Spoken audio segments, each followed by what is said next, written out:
Baik, sebelumnya perkenalkan, nama saya Nurjananti dari Universitas Bina Bangsa di Sempena.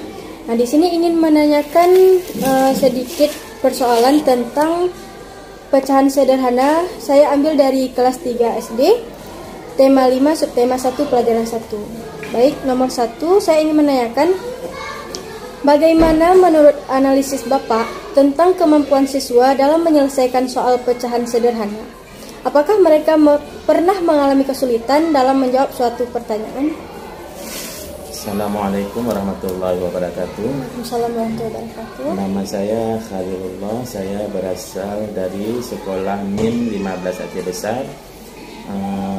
Seperti yang Ananda kemukakan tadi pertanyaannya, saya jawab. Jadi ketika saya masuk ke dalam kelas, murid memiliki kendala untuk menyelesaikan pecahan sederhana karena saya lihat mungkin ada kekurangan di perkalian. Karena ketika saya melihat perkalian, saya tes dulu perkalian, itu banyak yang belum bisa. Pada umumnya mereka di kelas 3, 4, 5 itu mereka sudah dibiasakan untuk menghafal perkalian. Tetapi mungkin ada yang tidak mengulang di rumah ataupun tidak memantapkan perkalian itu lebih dahulu, sehingga ketika kita memberikan soal pecahan sederhana tersebut, anak-anak kurang bisa menyelesaikan dengan baik karena dasar dari pembagian itu, pecahan itu kan dari perkalian. Jadi apabila perkalian itu tidak bisa disempurnakan atau dia mantapkan terlebih dahulu, dia otomatis pecahan pun dia tidak bisa dia buat. Jadi itu saya lihat di lapangan. Berarti kendalanya cuma ada di perkalian sama pembagian aja, Pak? Iya, karena dasar pembagian itu kan dia harus bisa menyelesaikan perkalian dulu.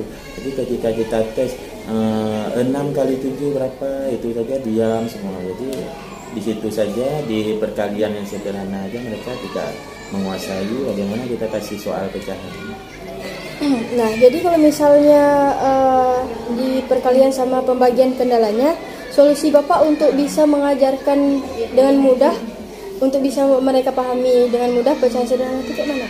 Kalau saya sendiri, saya mewajibkan bagi semua siswa dan siswi di kelas itu setiap hari mereka pada semester pertama itu saya perbolehkan untuk membacakan dulu perkalian 1 sampai 10 itu mereka baca terus setiap masuk kelas sebelum saya ajarkan soal.